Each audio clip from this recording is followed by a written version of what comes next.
Street Fighter, the new challengers. Fuck it, let's see how far I can get. This is the Super Nintendo version, because of course. You played the shit out of this game. We didn't even know it was real until one day. Let me see. My history with... Ooh, damn, this controller's loud. The history of us with Street Fighter, let me see. Us being the collective of children that I grew up with. So, my neighbor had Street Fighter 2 Turbo, which is I think the first one that we played. That was really dope. And then we rented Super Street Fighter on this one on the Genesis, and being like, whoa, there's more characters, and then, you know, never hearing about it again, because that's how things worked in the 90s. You just kind of had to hope someone believed you whenever you said you saw something in the wild, because there was no camera phones and internet to just look it up. And yeah, we're like, yeah, there's one where there's like a Mexican dude, and there's like a Bruce Lee looking, and then eventually I don't know where the hell I found this version, but I did, and this was my go-to. Though I think one thing I remember, we were just like, the other one had like faster speeds,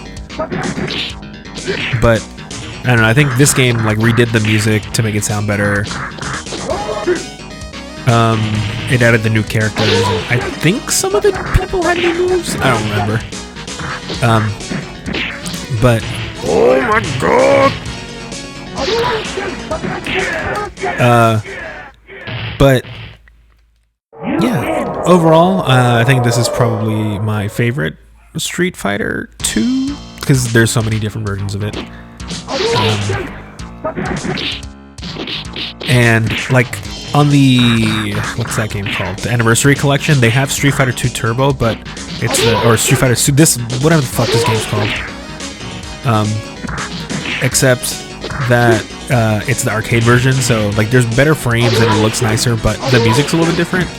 Technically it's better, like there's more sound channels, it's not as compressed and like all that kind of stuff, but I grew up with this one, and I like how a lot of the songs sound coming out of the SNES chip. So it holds a place in my heart. I know, like maybe number 4, maybe even no. I think T-Hawk's gonna kick my ass. Yeah, these games are fucking hard. Yeah, here we go. Oh look, it's Cinco de Mayo, and I'm fighting this guy. You know, it's Cinco de Mayo, which just happens to be my date of birth, which is, I never, you know, like whatever. I'm not Mexican, so that day doesn't mean anything to me, in terms of like celebrating or whatever.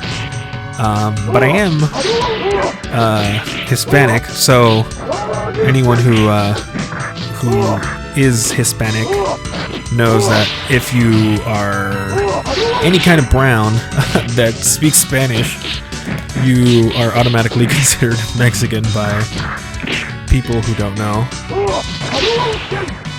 And I remember, I think I was in 3rd grade. Okay, so in elementary school, they had what they call them assemblies.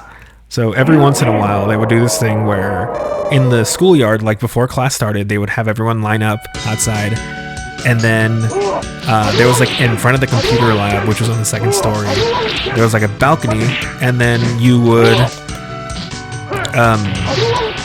you know, the principal will go up there along with some teachers just to like talk about current events and stuff that were happening. You know, like, hey, we're gonna be having the Scholastic whatever, or we're gonna be doing like a hot dog drive where we're gonna be selling hot dog tickets so that we can raise money for a field trip, or, you know, shit like that. Or just, you know, like, this is the principal, and I want to tell you guys to best of luck on the they used to call it the Stanford 9, then it became the STAR test, and then I don't know what they call it now, but it was like the standardized test that they did every year at like the end of the year. You know, so they did stuff like that, but they also did stuff like Black History Month, or you know, like Hispanic Heritage, or you know, like stuff like that, just to educate us children of the hood. And one of the years, I think it was 3rd grade. I don't fucking remember what teacher or what the hell, how it came about, but like they're like, yeah, we're gonna do because one of the days they were gonna do it was like Cinco de Mayo, so they were like, oh yeah, let's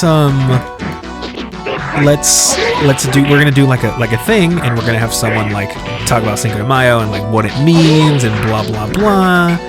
And I'm like, all right, fucking whatever. Like, you know, I didn't care. I was but a wee child. And then like they're like, oh, your birthday's on Cinco de Mayo, you should do the thing. So okay, me, I'm not I mean, maybe I'm better about it now because, you know, I'm an adult and, you know, whatever. I just stopped giving a shit. But as a child, I was very introverted. Like, to the point where in some, like, when I was in high school, they were like, yeah, if you don't talk to kids, we're going to put you in remedial classes because we don't know if you can even, like, speak or anything. Like, you don't talk to anyone. But even as a kid, I was just like, you know, not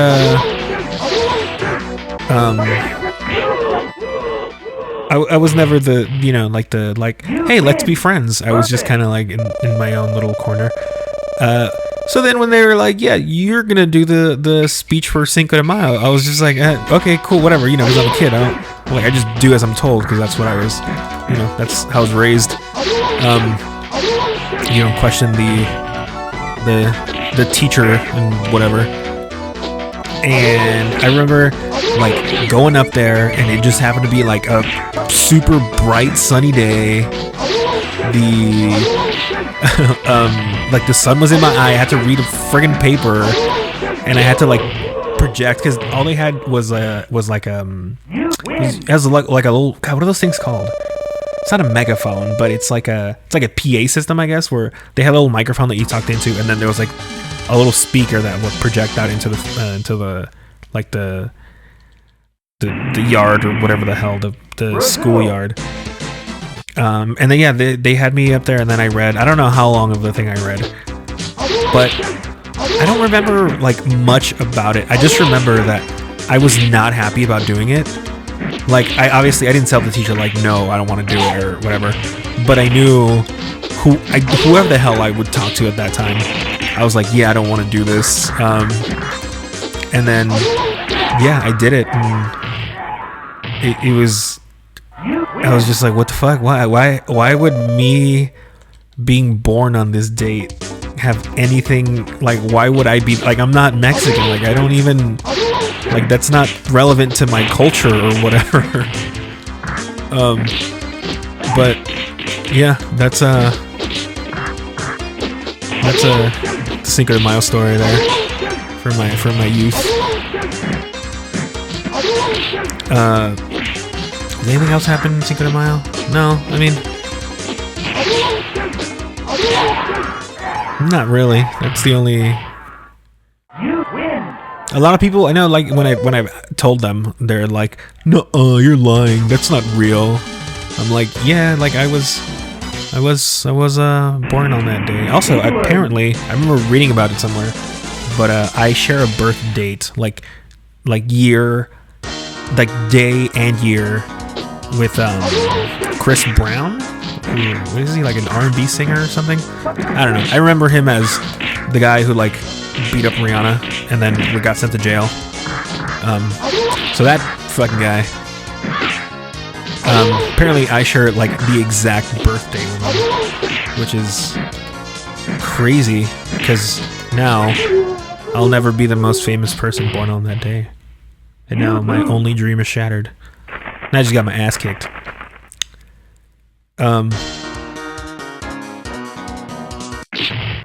I wish the music would keep playing.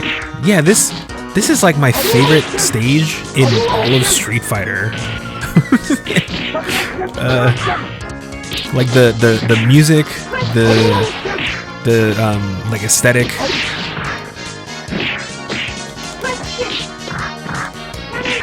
This is also one of the stages that I forget you don't have air block in this game.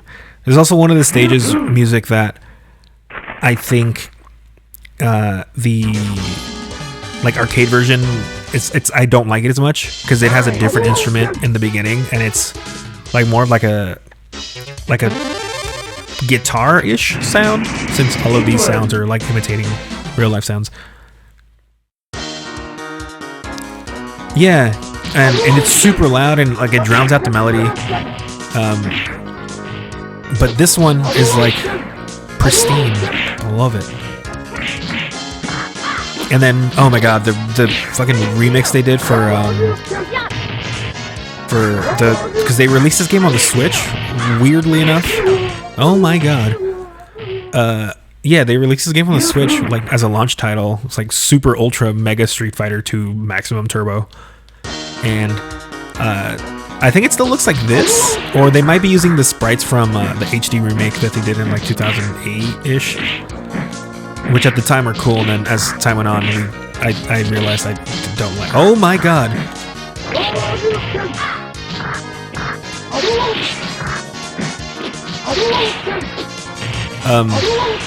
Yeah, but like they have like I think the main melodies played like with piano. I'm sorry. What's that thing called? Violin. I'll try one more time, and if I lose, I lose. But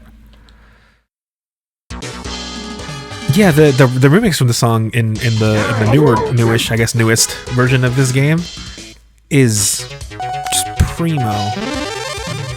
Oh, my cat just woke up. I'm gonna see if I can. I don't know how to.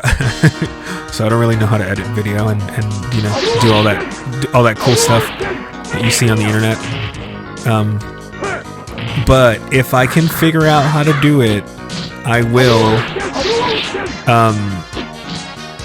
Like put that music at the end of this one, at the end of this video, because it is magical and the world deserves to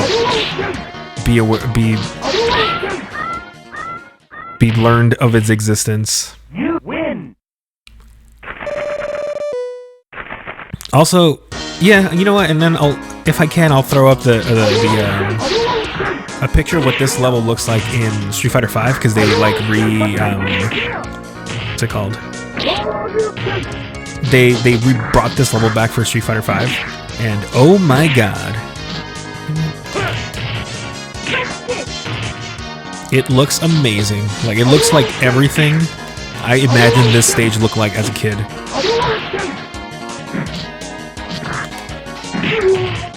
And I'm losing. I'm losing hardcore.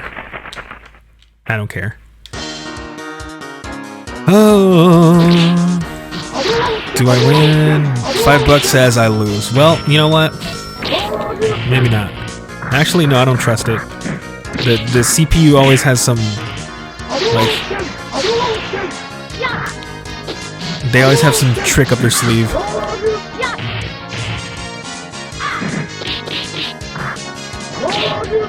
Oh my god! Killer! I won. I didn't believe. I should have believed. Actually, no. My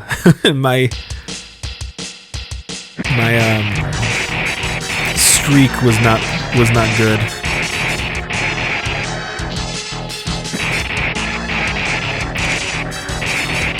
This is probably not very exciting to watch because it's just one button over and over and over.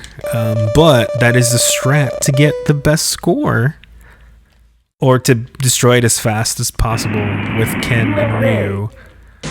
Oh, okay. So if Cammy didn't kick my ass, Ken is. Regardless, next time I lose, that's it.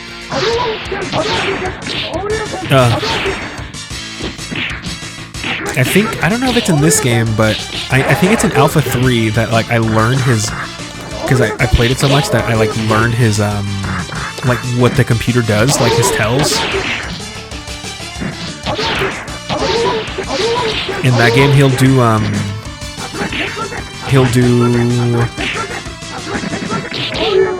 do three uppercuts. He'll do like a low uppercut, then he'll do a middle one, and then he'll do a high one, like one right after the other. So if you see him doing one, you can kind of anticipate what he's gonna do next. I think like E Honda did this thing where like he would do a leg sweep before he did his like lunge.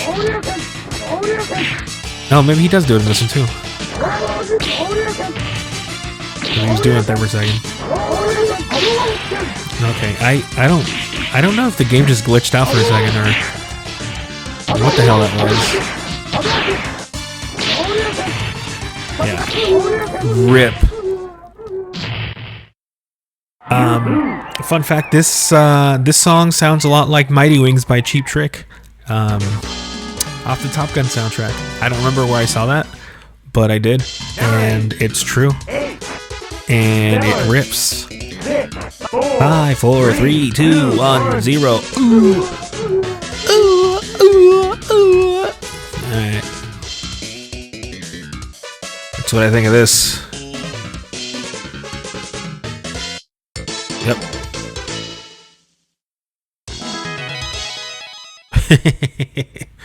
I'm not even mad.